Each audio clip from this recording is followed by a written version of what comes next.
Ma caviar, comment faire regretter un homme qui ne veut plus de toi? Tu sais, un homme qui ne veut plus de toi, tu dois simplement comprendre que tu ne peux pas forcer l'amour, que tu ne peux pas quémander l'amour. Donc comment tu vas le faire regretter? C'est quand lui-même, il va comprendre que tu es passé à autre chose. C'est quand lui-même va comprendre que tu es en train de profiter de la vie.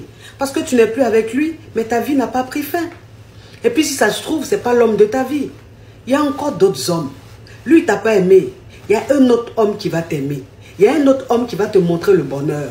C'est quoi ça y est? Et puis, ta réussite va le faire regretter. Quand il va voir que tu prospères, tu évolues, il va regretter. Quand il va voir que tu es dans une autre relation où tu es heureuse là, il va le regretter. En général, ils reviennent toujours. Maintenant, quand il va revenir là, c'est comme ça, tu vas lui dire que tu es passé à autre chose. Le goût de ça. C'est quoi ça y est? Ma caviar, comment faire pour manquer un homme? En fait, c'est très simple. Pour manquer un homme, il faut lui laisser son espace. Il faut le laisser venir vers toi. Il faut le laisser te passer le premier coup de fil. Il faut le laisser t'envoyer le premier message. C'est très important. Parce que quand tu laisses son espace à un homme, en fait, ça crée un manque.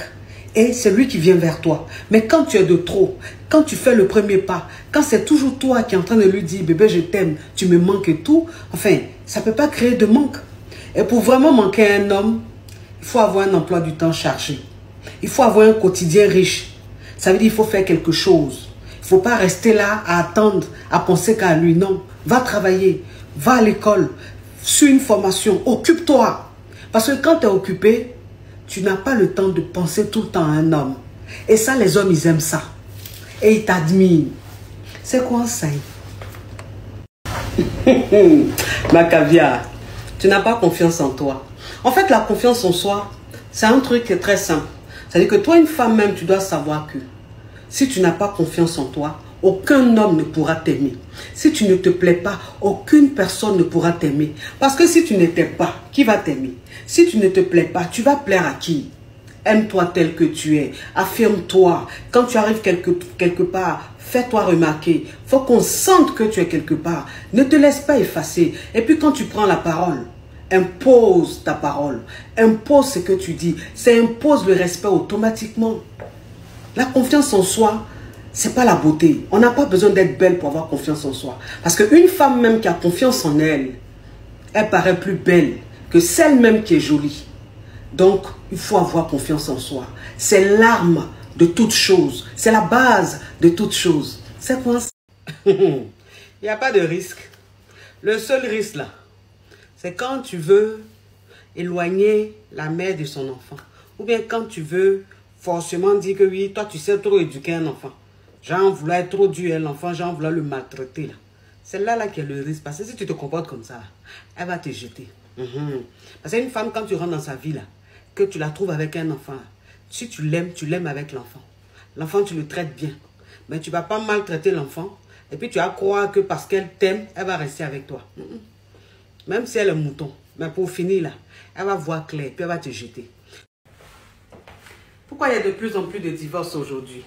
Il y a de plus en plus de divorces parce que les femmes ont compris aujourd'hui que quand elles sont dans un foyer où elles sont maltraitées, où elles sont humiliées, elles doivent demander le divorce. Oui, parce que c'est plus la mentalité d'Abla Poku où on se disait le foyer, il faut rester quand même là-dedans. Même quand tu n'es plus considéré, tu n'es plus, c'est-à-dire que tu n'es plus respecté, il faut quand même rester dedans parce qu'on idéalise le mariage. Aujourd'hui, là, c'est fini. Cette mentalité est révolue.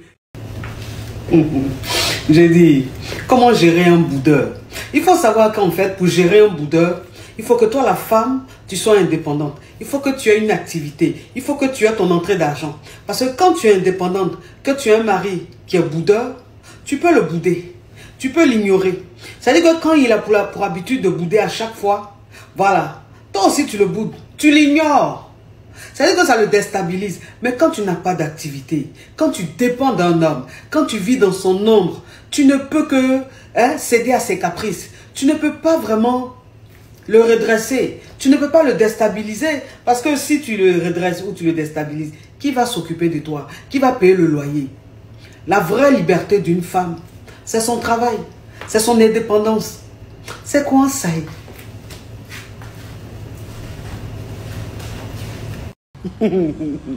Ça veut dire que tu es beau, tu es choco, beau gosse façon chocolat. C'est ça, you gosse. Ou bien mes caviar, c'est ça, non?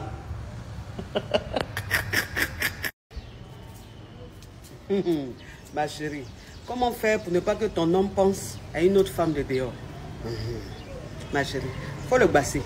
Peut-être qu'avec basse là, ça sera possible.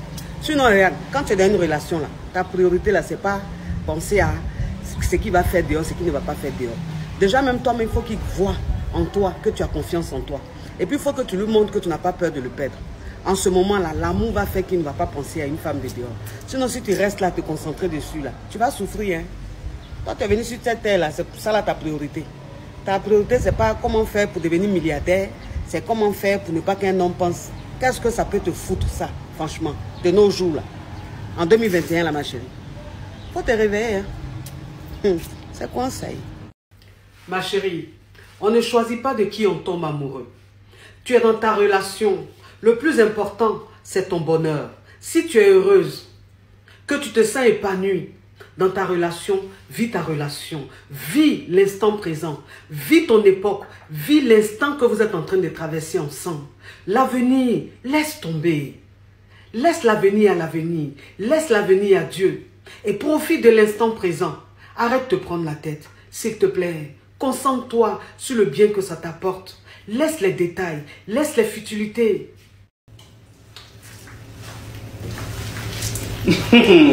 J'ai dit, comment mettre une pression à un homme?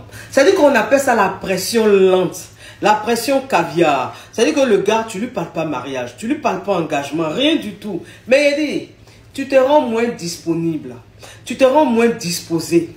Et puis, c'est-à-dire que tu le gères pas façon là. Mais quand il est avec toi là, tu es très agréable. Les moments qu'il passe avec toi là sont des moments inoubliables. Mais en même temps, tu ne le gères pas. En même temps, tu ne vas pas vers lui. Et puis, tu le rends jaloux naturellement. Parce que tu n'es pas accessible. Et puis, tu n'es pas sur son dos.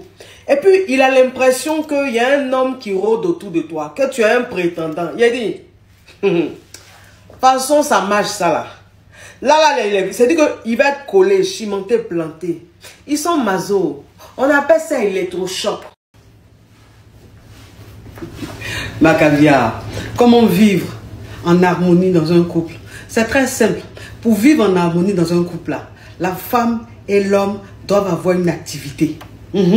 Quand tu travailles, et puis l'homme travaille. Quand tu gagnes ton lan, et puis l'homme gagne son lan, là. En fait, il y a le respect. Et puis, il y a la bonne humeur.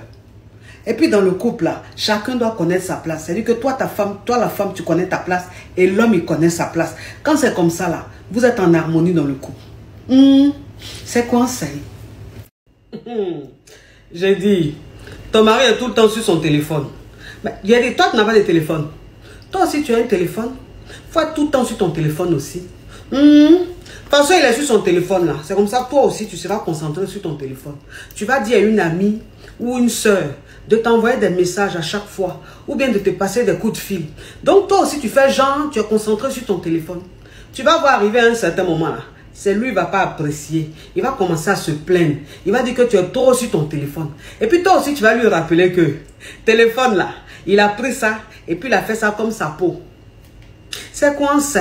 Aujourd'hui, on est au 21e siècle. On ne parle plus pour rien. On ne se plaint plus pour rien.